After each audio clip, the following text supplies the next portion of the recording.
You know, we don't tell salespeople anything because they know we'll tell everybody, right? So we are working on creating an app for American Home Shield and Front Door. So how cool is it? You are an American Home Shield a member, and you can triage your breakdown. You can call a technician and be like, hey, do you think this is gonna be covered? Is this something I can fix myself? You know how many times this summer, a member placed an HVAC claim because their HVAC wasn't working, and you know what it was? Either the thermometer was like, needed to be adjusted or reset, or the electrical panel, the switch breaker had to be done. Who can't DIY that? I can DIY that. That would save myself $100 and do it myself, and my AC is up and running. So, I'm telling you this because you can download this for yourself as a real estate agent, and every home that you walk into, you have a technician. Okay? But it's $25 a year. $25 unlimited calls to a live technician. It's a great Christmas present for husbands. It's a great Christmas present. You guys, we have a whole referral thing on it, that if you have a client that maybe referred you someone, or you have a client that, even if they got a home protection plan with Old Republic, I don't care, right? And the transaction was a little rocky and you wanna give them a little extra, you can give this to a client. You may have a client that you know is a DIYer anyway. So it's a great gifting item for $25. All right, as usual, just call me, that's all I say. So I have a question. That's my spirit. Do you recommend on the, when you're under contract being in the escrow period, because I've heard people say that gets your warranty at the start of escrow?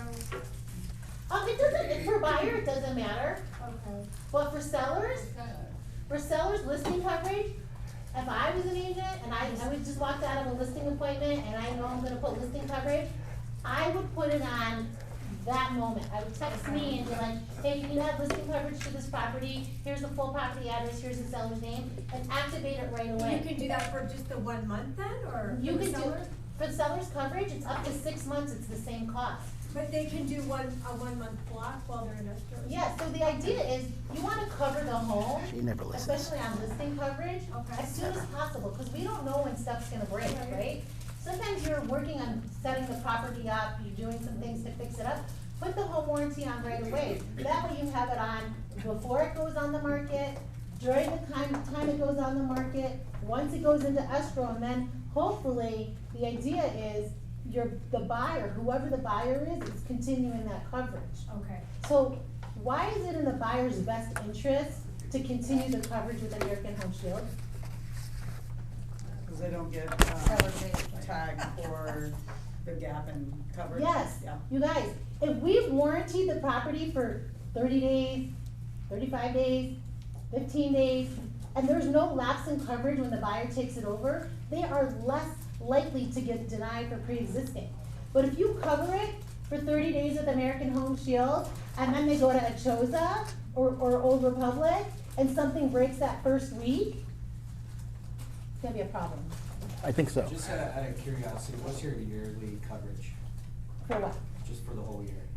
Like up to how much in what? So in a 1-year contract, our coverage limit, I think, is a total of $50,000. Okay, But the breakdown is $15,000 per HVAC unit. okay, On Shield Complete, it's $7,000 per appliance, okay. okay? Plumbing is like $3,000. Because nobody has coverage like we do. No, you're 15K on the AC. Does everybody else have that too? No. No. But are they, what's the monthly premium is what I'm talking about? Well, it depends. Like Is we it a don't- monthly or is it annual? So if it's during a transaction, typically, like it gets paid at the end of the close of escrow. So Okay. they're paid for the year. If you wanna do monthly payments, I think Shield Complete breaks down to $67. We don't charge extra to do monthly payments. You guys, if you're working with buyers, do not, I know you have a lot to negotiate. I get it. Your job is hard. It's always been hard, it's just got a little harder. If you have to negotiate, you're getting into a contract and you need to negotiate all kinds of stuff for your buyer, please, if you're gonna leave the home warranty out of the RPA, we can set them up so that as soon as it closes, they still get a home warranty and they can go on monthly payments. Did you get that? Because now, more than ever, buyers are scrounging every single penny to get into a home. They cannot afford a breakdown as soon as they move in. None of our lender friends are here, but I've been a lender. I know what buyers close with in their bank account, and I'll tell you, it's not enough to cover a broken water heater or a busted AC. So set them up right in the beginning, you're doing them a favor, and obviously, it's not a perfect system, but that's why you have me. And gang, for what it's worth, when I was an agent for 11 years at RE/MAX, probably a third of my closings, I bought the buyer a home warranty. That was my closing gift. Did they think it was fancy? No. But when that AC broke down, they were high-fiving me left and right here. So it's really, really important. If they don't want to, as a matter of fact, if you close a deal and the buyer waives the home warranty, they're going to have to sign a waiver from Realty One Group that you advised them to get one and they chose not to. Because in 3 months, when something goes wrong, they're going to blame you or blame us. It doesn't matter. So that's how important Whenever it is. it goes, when something breaks, I talk to agents every single day that are super frustrated. When something breaks down and they get the call and it's like the client thinks that it's their fault. What happened? No, we're just having private talk over here. Don't mind us. No, I have a, but to piggyback on that, as the home warranty as the closing gift, you can tack on that front door Yes. as a closing gift. Yes, that's what I said. That would be Gift awesome. it. It's great. If you know your buyer is a DIYer, for $25 a year, they get to talk to a technician. We have a guy this is a nationwide program app. We have a guy that takes the app live to Home Depot with him to help pick up. Because I don't know about you guys, but when I bought my house and I was doing all these things myself, and I had to go to Home Depot, 3-4 times. You know what the guy at Home Depot told me? If you're not here 3 times, you're not doing it right. I was like, I don't really like your attitude. It's almost a man thing. Yeah. Hey, do we cover mold? No. Home warranty does not cover mold. Nothing about it. We don't cover anything. How to detect it, how to get rid of it. So, yes. I asked why it doesn't cover mold, or do they just? We don't have somebody in our network that can handle the scope of how complicated this can be. No, I did get mold in one of my houses I was renting, but there was I guess the marketplace came and removed the mold, but they didn't do, even though they had cut the ceiling and everything, they didn't replace anything, all they did was remove the mold. Yeah, we wouldn't touch it. Oh, okay. We're there to, you guys, what does home warranty do? We fix systems. Okay. Mold is kind of structural. We don't do anything structural. So it's system. I could talk all day. You could. Nora, everybody. There she is. And it's funny that that we have Lisa and Dennis here today. About 3 weeks ago, one of our agents on the buying side, they found mold, or what they thought was mold. And he talking to the listing agent, and the listing agent says, "Don't worry about it. The seller is out of town. My seller's going to come in over the weekend and throw a lot of bleach in there." And he actually said that to our agent, the listing agent. That's how crazy this stuff is, that we're so uneducated when it comes to this stuff. But to educate us is Dennis and Lisa. Dennis, thank you, big fella. How are you? Come on down. Good morning, everybody. Happy Thursday. It's a beautiful day. We got no smoke. We can really see the mountains. Reminded me of LA yesterday, but anyway, getting over that. My name is Dennis Whitaker with Nevada Mold. This is Lisa Reese.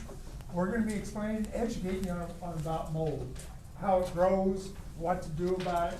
It's all fixable. It's all fixable, what you want to find out before the new owners go in there. But we gave you this here too. For our inspection, when we do a survey, meaning with an infrared camera, we go through all the plumbing fixtures and everything. If you hire to do this, we'll give 3 of these away. And what they do, they go underneath the sink. How many people look underneath the sink once a week for water? Once a month. See, but if it starts to leak, there's another thing. You put that underneath the sink. What we're doing, giving 3 of them away to a client that you have to come out there and do the survey. Where these go is underneath the sinks, the hot water, the laundry room, even the bathrooms, yeah, underneath the toilets. And the other thing too is we do hot water. In case that starts to leak. A lot of times they have them inside and they'll, you know, the water will come out there in the garage. I got a little, we have them all over our house, to be honest. But anyway, this is part of it. And what grows mold is water and a food source. And your house is a full food source.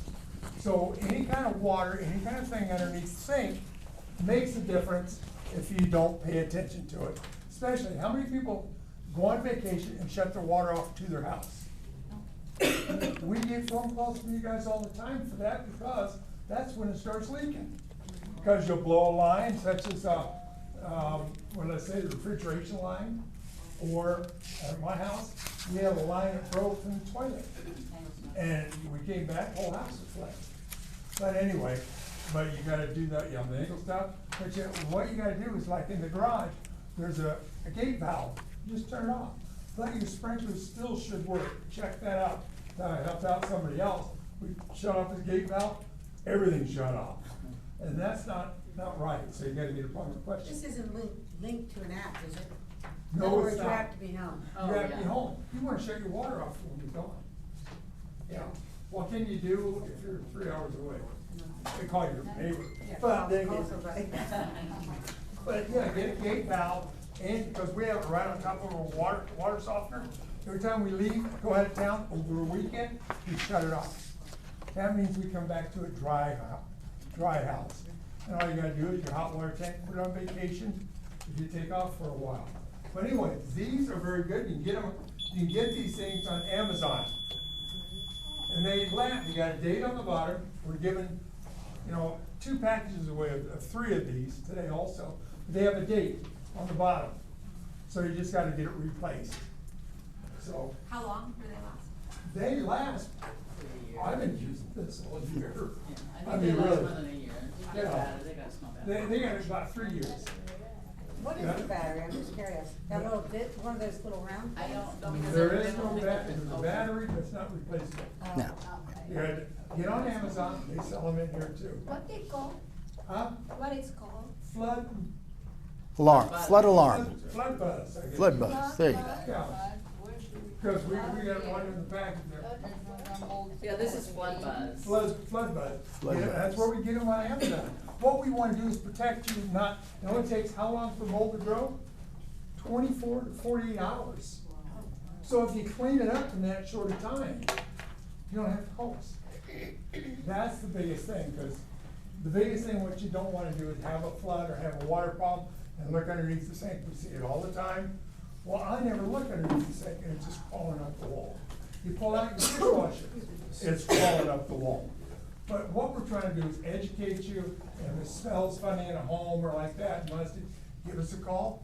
And the other thing too is that they got a lot of, deodorizers in there for covering up the smell. That's scary for us too, so we look a little deeper. And the other thing, if they got one wall that's painted and the other side's the bathroom, we really look hard at that, because they're trying to cover up something. And people cover it up all the time. Kills, I heard you paint over with kills. What mold does, one thing, we do have a presentation, at least he's gonna be talking about it.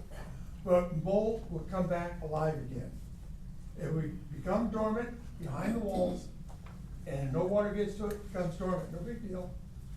But with water, it'll start coming through. So if we see a little piece of it on the outside of the wall, it could be like an iceberg in the middle of the ocean. It could be huge underneath in the wall. And that's what we find a lot. Water travels. So I'm gonna go ahead and turn this over to Lisa with presentation. I'll be talking. Does anybody have any questions about this? All right, there we go. Lisa. All right, Lisa. Morning, I'm Lisa. I'm just gonna flip through some slides and give you guys some history on what we do and how we do it. Most of the time we are inspecting new home buyers for the purpose of water intrusion, water damage, and the potential for mold. or the presence of mold at this point. One thing I like to draw the attention to, actually let me get going on this one. So this is what we do. Usually we're asking for photos, SRPD and home inspection, because we want to preview those and we want to make sure we touch on those things when we are in the home. Sometimes on the SRPD there is a disclosure, meaning they disclose that they had a prior water problem or prior mold. One thing I'm always asking for is your remediation paperwork. If it was done properly, you will have a scope of work, meaning pictures before, meaning during, and then again after. The post-testing is always what everybody's looking for. So post-testing helps me, you know, when we have a containment or something that has happened in the home. But the succession of paperwork is your restoration company should have, again, pictures, how far and wide they went when they took out the contaminated materials. And then as a post-testing, I go in typically and take pictures. We're inspecting to make sure that they got rid of all of the damaged materials and that the interior of it's usually under containment. So zipper in, zipper out. And then we do air testing within the containment and then outside for control samples. So when that passes is when they're able to break that containment and then go back to putting everything back together. But the idea is to keep it contained to one area. The problem is when you have restoration or a handyman go in there and do the remediation, the potential for cross-contamination, meaning when you do any demolition and there's mold in those materials, meaning the vanity or the cabinetry or the drywall, as soon as they start that demolition, it's gonna be airborne. When I do final testing, it's air quality. So the idea is that they have equipment to clean and filter the air. They have equipment to take out the contaminated materials and dump them without cross-contaminating. There's a whole process that happens. So ideally, they should pass the post-remediation testing, and then you will have your package, meaning your initial damage, the restoration they did, and then the post-testing that says everything's clear to go. Because I can tell you, I've done testing a year and 2 years after they supposedly had remediation, but only to clear things because there was no confirmation. So at any rate, that's the type of thing we're looking to help you with. We do offer moisture meter and infrared photos, all of that type of stuff as far as our reports are concerned. We interpret lab results for you so that when you get a lab result, you kind of have some bearing as to what that reads like and what it means to you and or your client. Our reports break that down if there's any part that requires the remediation. One thing I will say is that I always recommend IICRC certified mold remediation companies. It is a standard across the nation for remediation. There are a lot of companies that don't invest in that certification because it costs money. But it is the best form of remediation that I've found, and the protocols that they use keep everybody safe, and then there's no question about whether there's cross-contamination or whether anything's been skewed along the way. So let's see. Oh, and then asbestos consulting we do, and just keep in mind residential, anything prior to 1980 is suspect and it has to be tested. When you have a plumber, when you have any demolition or renovation, you're gonna need asbestos testing.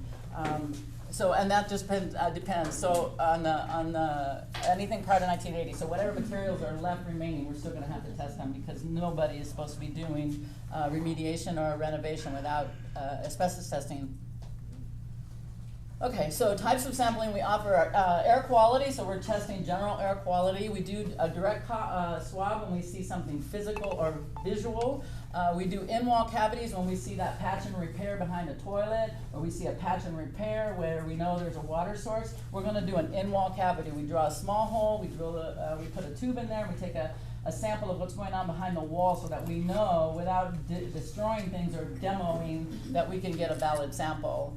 Same thing with carpet. You have to know mold spores are airborne particulate. They land in the carpet and they land on your furniture when they're airborne. So somebody that is highly susceptible to being sick, or let's say they have a low immune system, they have cancer, they have COPD, all of these things exist in our environment, but when there's a mold scenario, you have to be careful for those individuals that are compromised. So we do offer the carpet testing and furniture for that very reason, just to rule it in, rule it out in most cases. Also there's the bacteria. Okay, so bulk sampling we do. Keep in mind in those older homes, these are the things that are subject to testing. It's the compound and the texture in the walls. It's the vinyl flooring mastic. It's popcorn, roofing, or insulation. Those things are all subject when you have a home prior to I'd like to add 1980. in on that one too. We've been, okay, first of all, with asbestos, if you're moving a wall. So a lot of people, I try to educate them too, like some of the older houses, asbestos, they're not gonna move a wall, no reason for it. Asbestos, if it becomes airborne, that's when it's dangerous, it's It's the cancerous. same with mold. Same with, well, not so much mold won't do cancer, but, No, I'm saying airborne. well, asbestos. But we've been dealing with asbestos, I remember doing asbestos here many years ago, just buy 55-gallon drums. But, go ahead.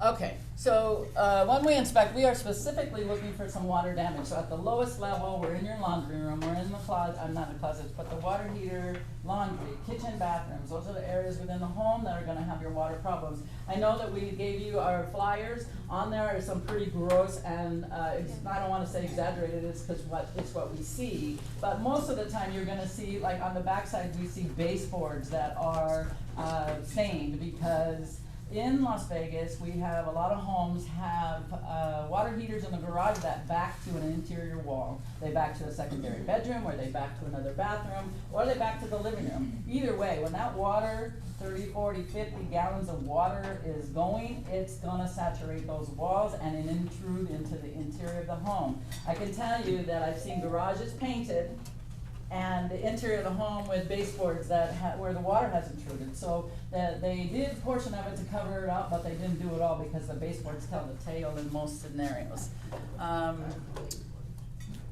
Just keep in mind with your home inspections, if there's no moisture detected, it doesn't mean that there's no mold. It means that it's dried and it's behind the walls or it's in the baseboards.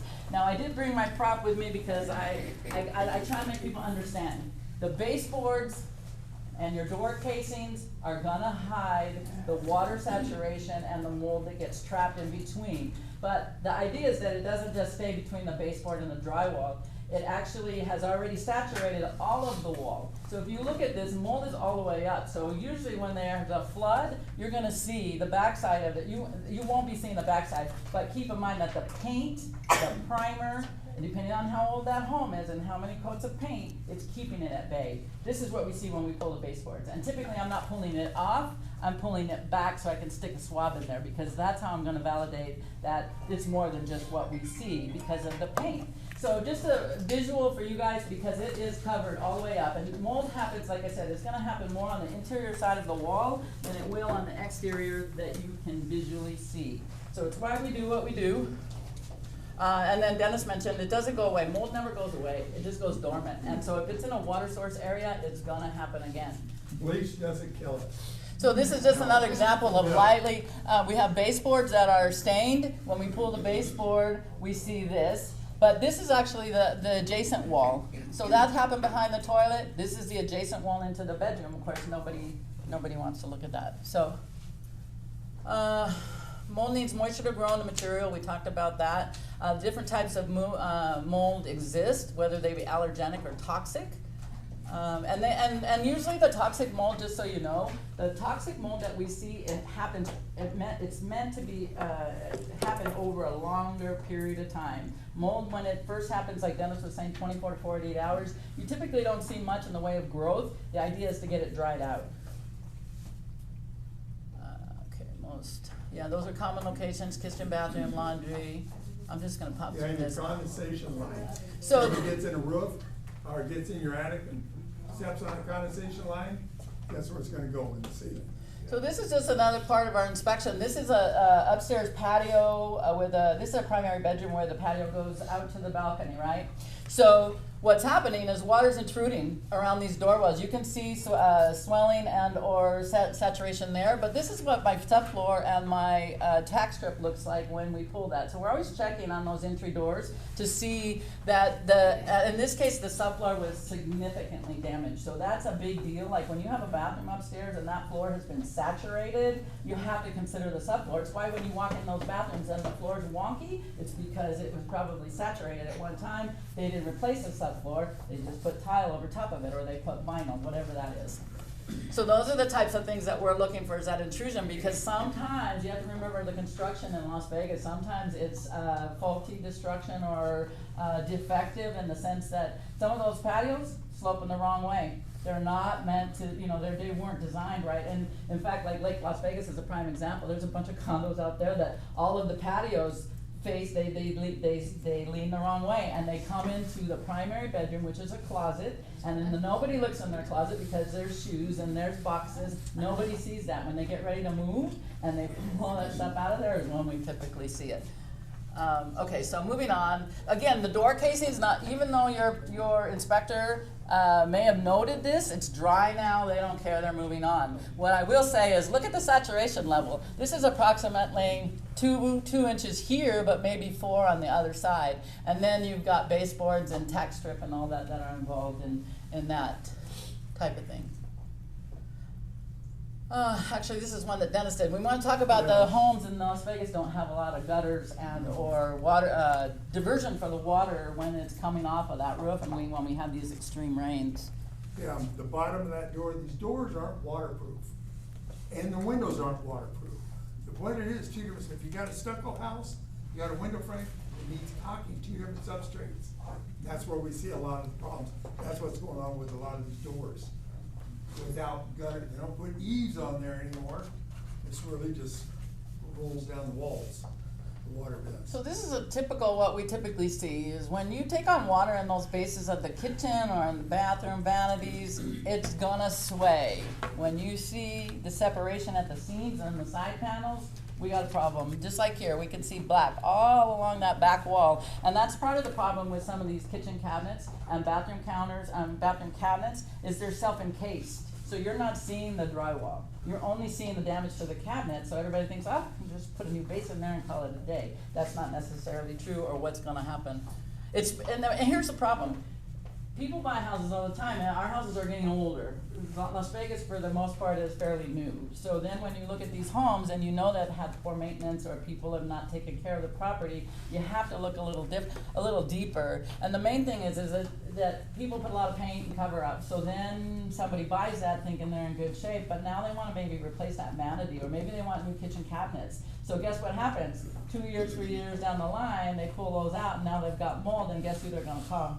So we're here to help you and protect from what's coming up, because I can tell you lawsuits happen. They happen 3 to 5 years down the line when nobody's expecting that phone call. So be prepared for what could happen. I mean, I'm just saying, look out for these things when we're looking. These are different shades of mold. We just want to show you what we run up against. Same thing, condos. Water happens when you're upstairs and you have a water heater, it comes down. So these are the type of things that I mean, again, they intrude to the interior, but that doesn't mean they always take care of the outside exterior closets. This is my house that I had garage painted, new water heater, but still they did not put a pipe out there. That water needs to be extended away from the house, away from the structure. This is the interior primary bedroom. When they pulled it, this couple was an older couple, bought the house, they wanted new floors. They tore out everything in the house, and when they started to put pull the baseboards, this is what they found in the primary bedroom, which, again, the water heater in the garage backs to the primary bedroom. So, of course, they were not happy. They had to stop the job. They got to get testing. They got to validate that's what that is. And now they're going to go back after the home inspector and the realtor and everybody that was involved with that transaction. A lot of the times, the home inspectors don't have the eye for it like we have it. Some of them do, but that's what we are geared up for. Unless it's visual, they don't, you don't have a lot of write-up in that sense. They may note that it was prior, but a lot of people think because it's dried up, there's no moisture, there's no mold.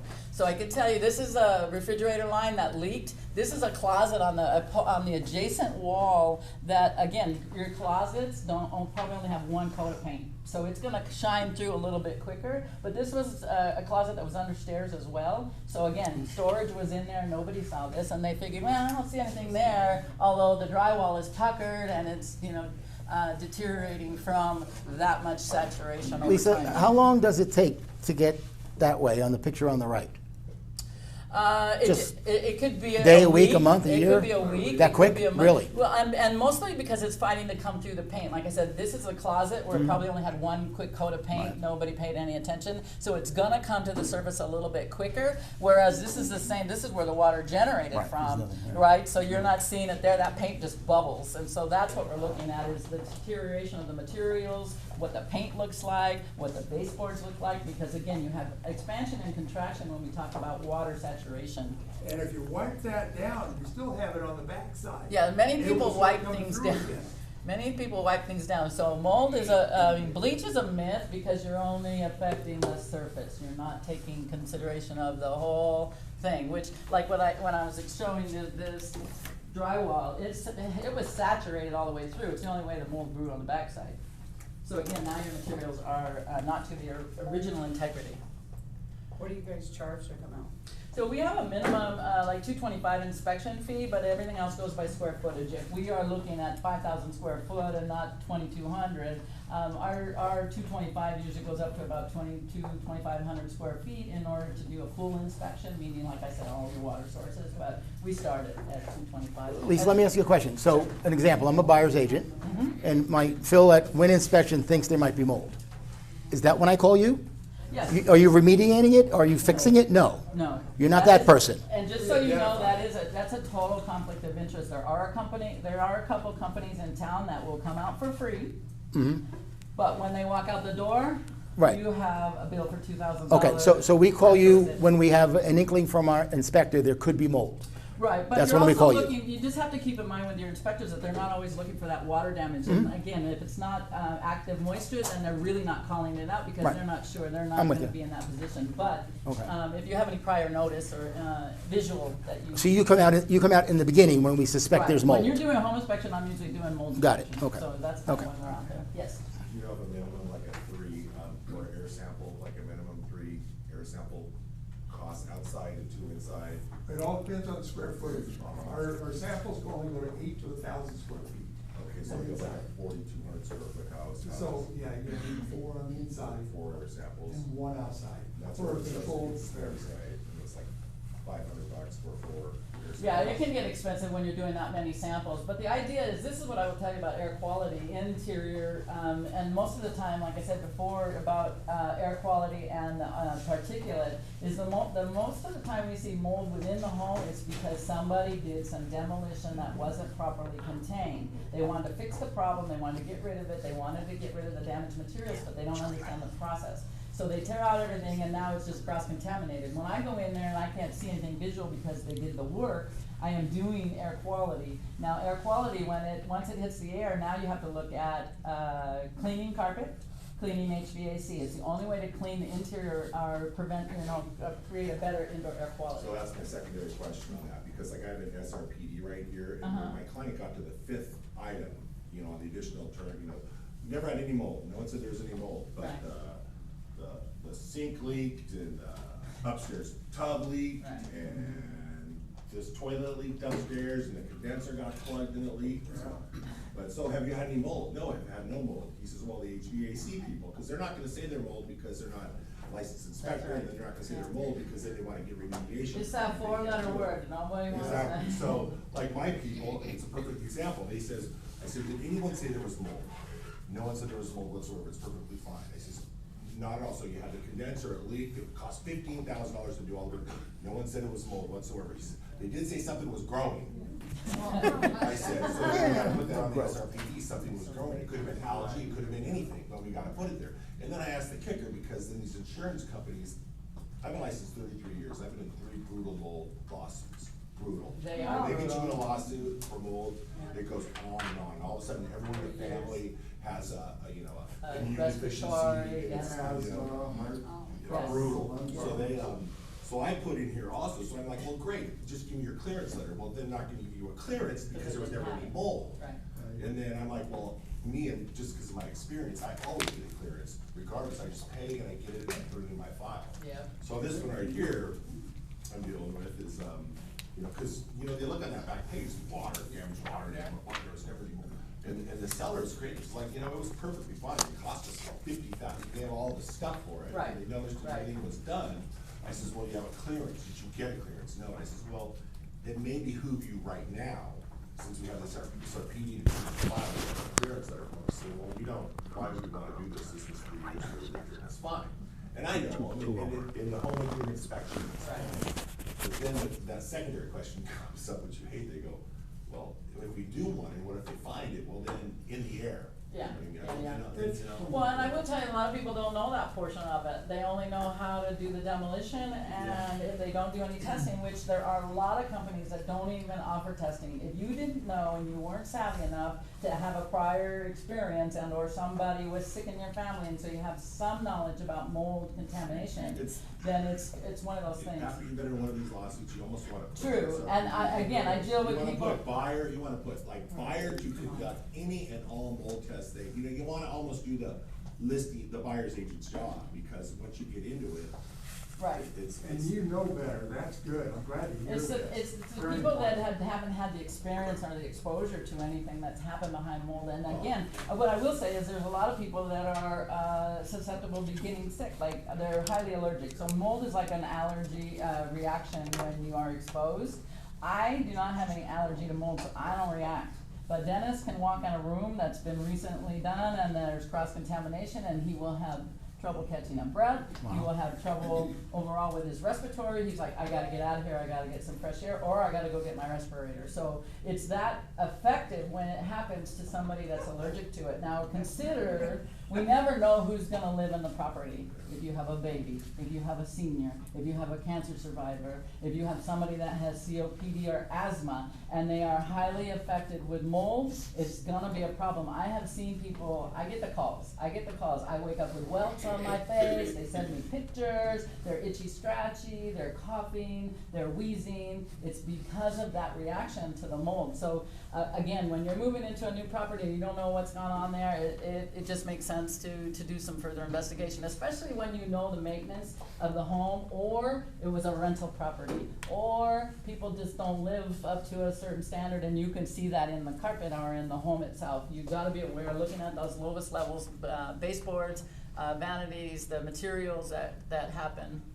One more question for you, I'm sorry. So the procedure would be, we're having a home inspection, we suspect something's going on, we call you, but you don't remediate, you refer remediation companies? Right. And then they come out and do it, or do we even have to have you there? Can we just Well, call so the this is what I would remediation? say, you can if you see something. Okay. And you know it was a water problem and you think that there's something going on. They're not there to validate that. The problem comes when you have a seller that says, that's not mold, it's old, nothing. So if you have to validate it, or if you just don't know, I mean, if you see something visual, that's the problem, is not everybody's picking up on it, because that's not, they don't have the eye for it, if you will. I mean, like a lot of these homes that I'm showing you with staining and all that, that happened as an after effect, that they hired somebody to come in and do the mold inspection, right?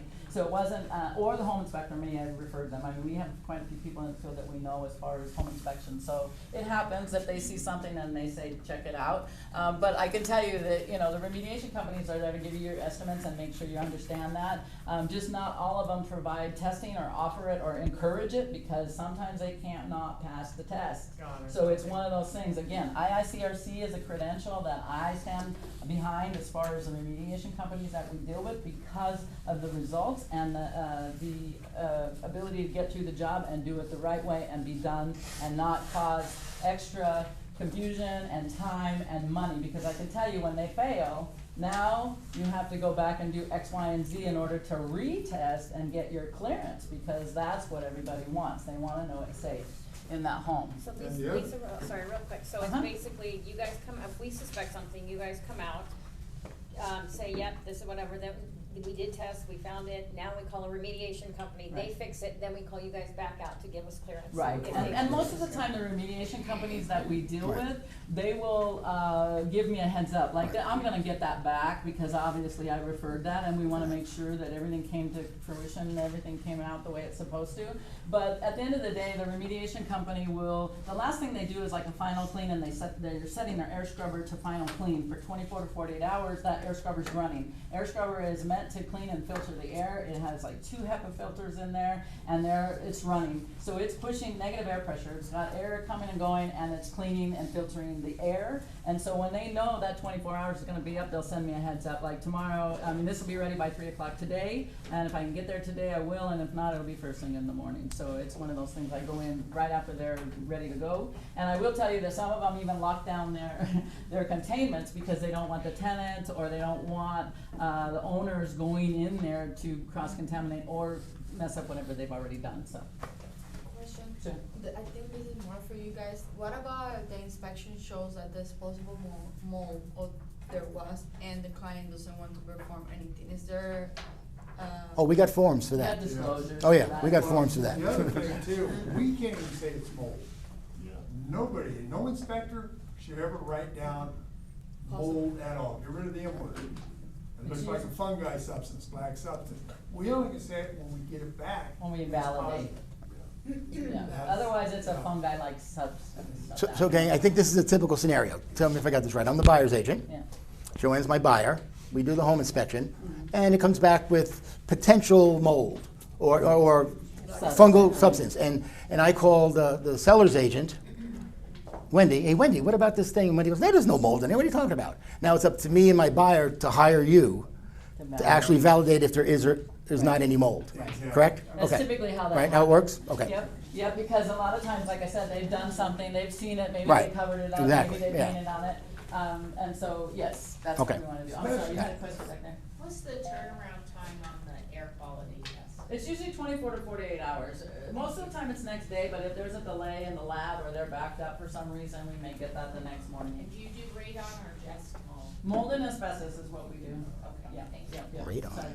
Okay, so air quality, is clear. Are you gonna, send it to some kind of certification or? Right, so we provide a letter, our report with the lab results and our photos. So keep in mind when, I know there's other mold companies out there, but you really should be having, when we provide our report, we're providing you our report with explanation of the lab results. You get the lab results and you get photos. The photos include a copy, like when we're doing air testing, those cylinders are labeled or they're numbered. And so we're taking a picture of the cylinder because that should also be on your chain of custody that went to your lab. So I see a lot of reports I'm interpreting for others, and all I get is the lab report because that's what they got. So I'm here to help, I'm helping, so I'm looking at this report, but without the chain of custody, it tells me how many liters you drew that sample at, how long you drew the sample, because they can be easily overloaded if you're not paying attention or you don't know what you're doing. So that's part of the issue, is I look at other people's stuff all the time because I'm trying to help, and they don't know how to read it, so they got this 2-page report from the lab that they don't know how to understand or interpret, so that's what I'm doing on the other side of it. But I can tell you, a lot of times I'm not getting photos, and I'm not getting a chain of custody, I only get the lab results. So in that sense, you paid for something that nobody can really help you with, and I can tell you that I can't tell you anything off of their samples because I haven't been there. I have to do my physical inspection and determine like what was the surrounding like. I'm sorry, go ahead. Can you ever tell how long it's been going on? No, especially once it's dried up. I mean, like I said, I don't know if you saw my drywall, but usually what I'm doing is I'm pulling the baseboard because the baseboard has been swollen, it's separating from the wall. So how can they sue someone saying that it was previous sellers and then they'd be like, well, maybe you had that issue, so, you know what I mean? It's not, that's the thing, is that's why when your buyer's moving in or your buyer's going through the inspection period, if you've had any indication of prior water, and let's put it this way, it's not always reported, so it really is on you or your buyer or your home inspector to be looking for those extra things, but it's a lot of why we're here. I mean, we're looking at, you know, these baseboards and some of these things that you see in those photos are ones that had happened prior to the people buying the home, but nobody picked it up, nobody saw it. Personal belongings are always in the way, so unless they're moving those personal belongings to be able to see the base of the cabinet or see the interior panels of the cabinetry, because I can tell you when the cabinetry gets wet, it's almost like this baseboard and or materials, they swell and they contract, and then the particle board that the cabinetry is made out of, all of those typically have to go. Just keep in mind that a lot of the restoration companies too, they don't put anything back. They will clean up to the best of their ability and they will do the testing and then they will leave it and then somebody else. So it can be an expensive type of scenario, other than the lawsuit, you still have remediation, you have post-testing, and you have the rebuild of whatever materials got destroyed in that demo. So. And one of the reasons we give out so many pictures and what we write up and everything, we're ready for a lawsuit. So we are doing our due diligence, so that helps it out. So one thing I want to bring up is that Dennis talked about 24 hours. Well, if it happens within 24 hours and you can get a restoration crew out there, most of them work 24 hours. So if you have a flood or water incident, restoration is there. This is typically what happens with drywall. The only way to prevent this from growing mold is to properly vent it. When you put, like, let's say you have a flood and you put a fan in that living room, it's only drying your surface. It's why sometimes it takes 7 to 10 days to dry that out. Proper restoration would be drilling the holes in the base and below the baseboard level in order to properly vent the drywall. But it takes time and it takes money, and sometimes if you're in an older home, you need asbestos testing before you can do that. But in these newer homes, ideally you want to pull out that carpet, get the padding out, because that is not salvageable.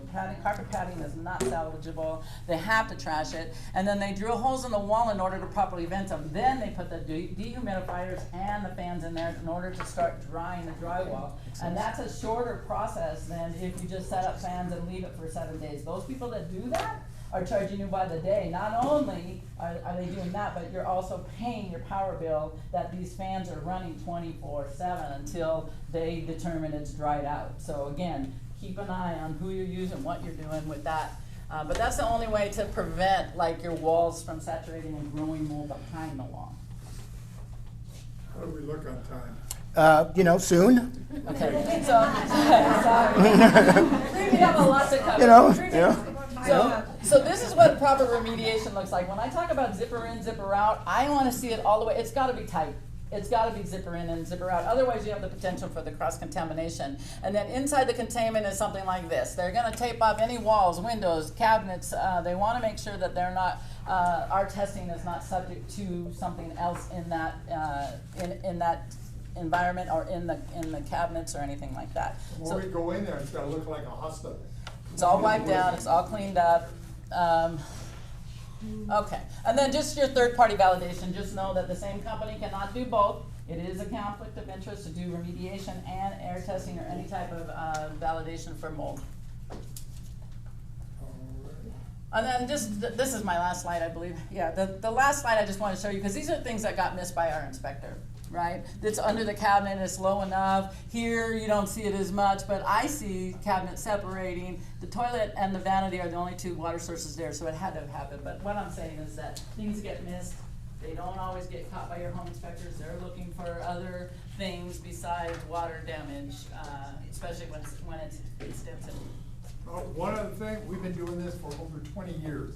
It's family owned and operated right here in town. So I'll let you know, we've been doing this for years and years and years. Before that, I was a home inspector, a master inspector. Used to do a lot of the commercials. So we try and train the home inspectors. A lot of times they don't catch this due to the fact they're there for structural safety and mechanical. So I'll let you know, that's what we look for. But anyway, we got 3 giveaways. All right, Dennis and Lisa, do you know the name of anybody out here? Do you know any of these agents? No. Good. Like to get Pick a number. Give me a number. Just give me a number. 7. Number 7. Brandon Snyder. There he is, another winner. Winner. We're gonna give you. Woohoo! Is that the water alarm? Yeah, these are the water alarms. Oh, nice. There you go, put them underneath the sink. And we got the next one is Total Wine, $50. Oh, okay. Come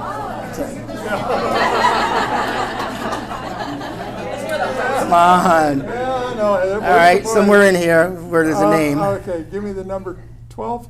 Number 12. She wins again. Anna Kawamura. There she is. There she is. Unbelievable. God. Did she get here on time? Did she get here on time? Jesus. Believable.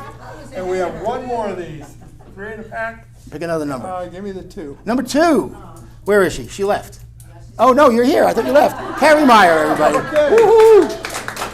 There we go. Wow. Thank you. And Lisa, you pick out a number. One more number. Did we do 9? We did not do 9. The winner of 9 is Diana? Diana Parks? Where are you? Look at this. You get the there we go. Look at this. Prizes galore here at Realty One Group. Unbelievable. All right, gang. Any more questions? One or two for them? No, we're good? If you have any questions, give us a call. We do answer our phones. They do answer their phones. Way cheaper to do it, And it's also when- so expensive.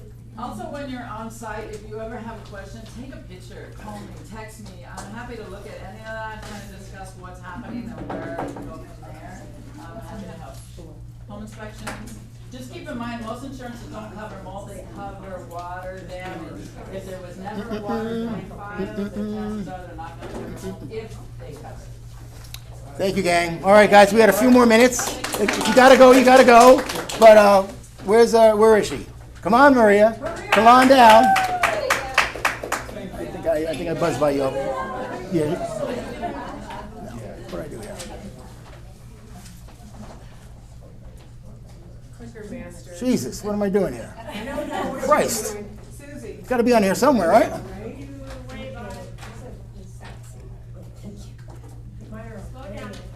There we go. All right, there you are.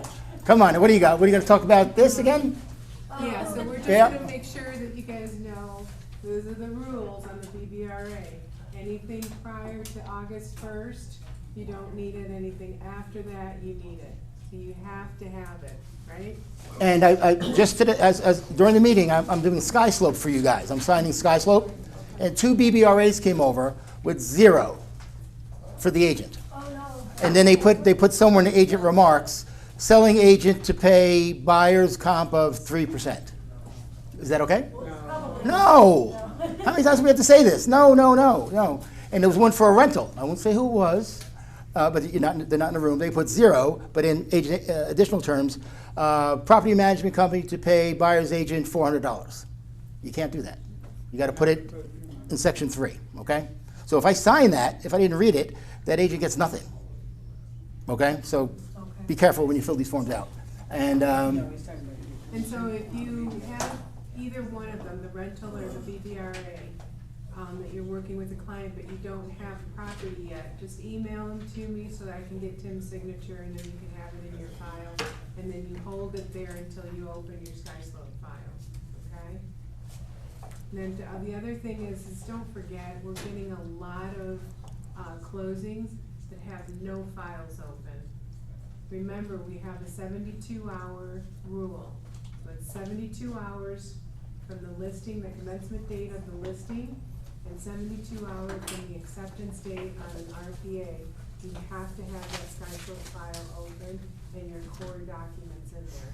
And we talked about the core documents last week. So please make sure you get it, because otherwise we're gonna start sending out the little. And it's happening a lot at all 4 offices. And Monday the 19th? Monday the 19th? We have a managers meeting, all the managers, plus Arizona, Cuba. Some of the managers want to institute a fine to you if you don't upload the stuff in 3 days. And I think we should. We don't want your money. But we can't get a closing package, and Maria goes into Sky Slope and there's nothing in there. 0, no file. Okay? So someone's going to be made an example of like a $500 fine. I swear to God, that's what's going to happen. Then you guys will, of course, start uploading your documents in 3 days because you don't want to pay $500. But just, you got to get the forms in there. You really do. It's that important. Okay? That also applies to people that go through their whole 30, 45-day transaction, and then when it closes, then you upload your 33 documents, and then you want your check tomorrow. It ain't gonna happen. Correct. It just ain't gonna happen. So we have to, hold on just a second. We have to go through and we have to clear that file before we can even process your check. So, again, it's the 72 hours and we do it that way so that you guys have time during that 30 to 45-day escrow to get all of those documents in there.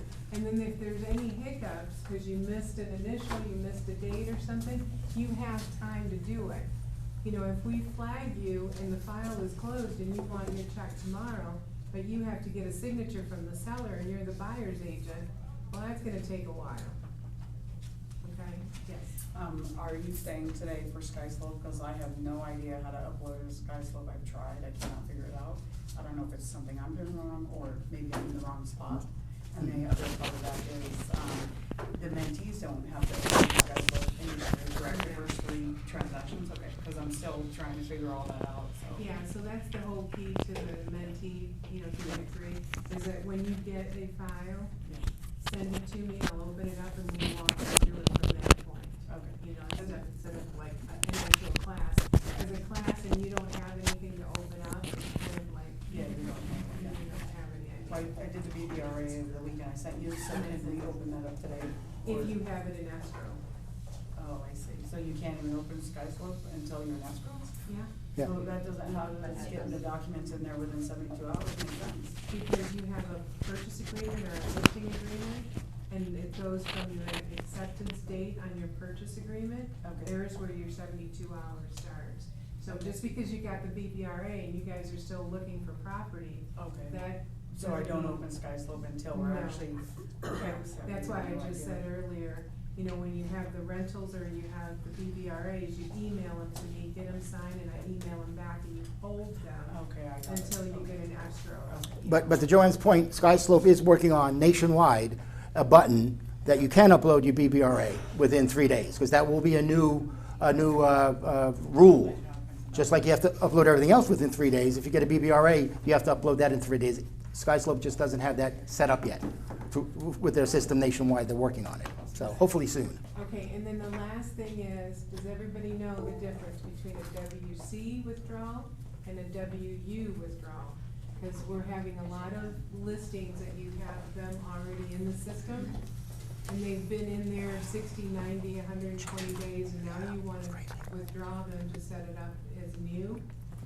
You can't do it under WC, so it has to be a WU. And then please remember, if you go into WU and Tim withdraws it from the MLS, you're starting that listing brand new. All paperwork is brand new, all disclosures, all your SRPD, everything starts from scratch all over again. You can't take something from a listing that you had in the system for 3 or 4 or 5 or 6 months and then take those disclosures and move them over. You can't do that. If it's less than 30 days, yeah, except for the SRPD, that's gonna be an iffy one. But other than that, you have to start from scratch. And the WU, Tim withdraws it, not you. Okay?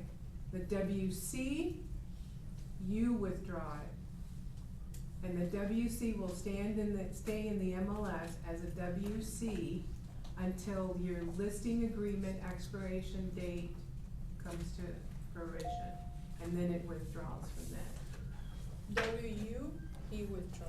Yep. So And if that's you the want it one- off the system 100%, and you're gonna start all over again, it's WU. But on both of those, you still need your core documents in the system. We can't withdraw it from SkySlope under a WU if you don't have your core documents, your duties owed, your listing agreement, the marketing, the affiliated. You have to have all of those in there before we can withdraw it. Okay? Got it? We're good? Maria, everybody, yay! All right, real quick before we go, I want to have Heather tell us about Palm Agent. It has arrived, I think. It has. Here it is, there we go. Bam, okay? In your handouts, guys, we do have a little QR code that you can scan. Okay. Or you can go to your Apple store if you have a, what's it called in Android? I just learned that yesterday. Google Play or something, I don't know. Google I Play. don't know what it's called, yeah. And you whatever. can just type in ROC, R-O-C agent, it's one word. And again, it's the same as Palm Agent. If you guys had it with a different title company, it's the same app, we just have it branded as ROC Agent. And I walked through this with Wendy, and it's really easy to change it over. It's actually in your handout too, the QR code, so it makes it a little easier, or just type in ROC Agent. But this is our new net sheet. And if you're using Prism and you like Prism, we still have Prism up, and we'll keep it up for a little bit longer. You could always still go to your escrow officer. If you guys are not working with an escrow officer and you want me to introduce you to one of our great escrow officers, I can do that for you guys. But it does so much more than just the net sheet. So I know we are in a long meeting, so we've moved on. So take it. But download the app. It's really easy to play with. We are going to have training soon For sure, there is one scheduled at the end of the month. If you look at our Rock Title calendar, I think it's the 27th that Tim Sams is going to be doing a training, and we're probably going to have one sooner, which I'll let you guys know when that is. All right. Beautiful. Thank you, Heather. Last but not least, gang, Wendy Schaller. There she is. Come on, Wendy.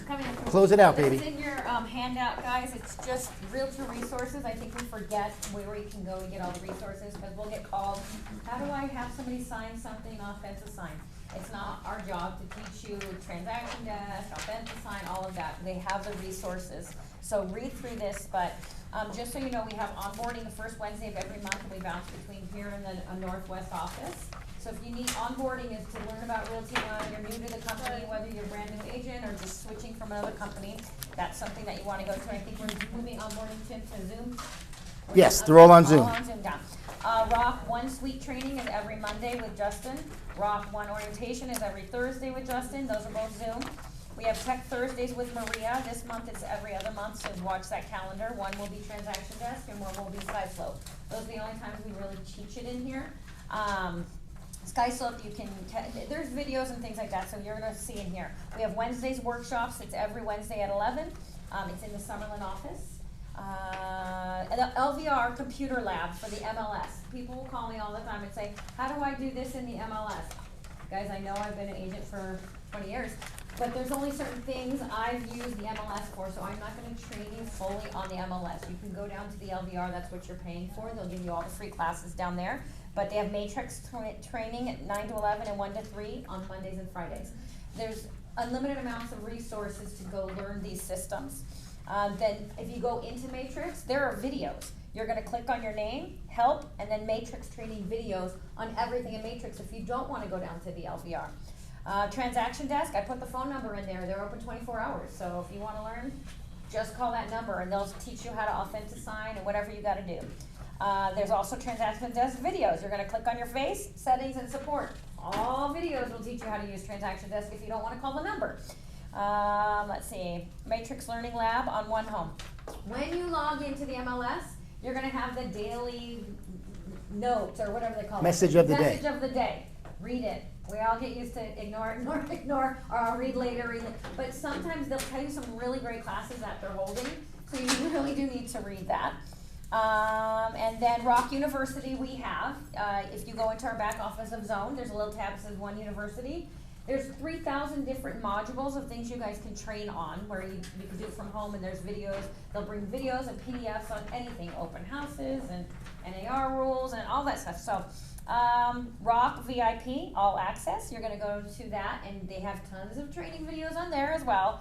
And then we have the One Realty resource, which I don't think a lot of our agents know about, but it's an amazing little resource. It's gonna be, I don't think I even have it on here, but it's onerealtyresource.com.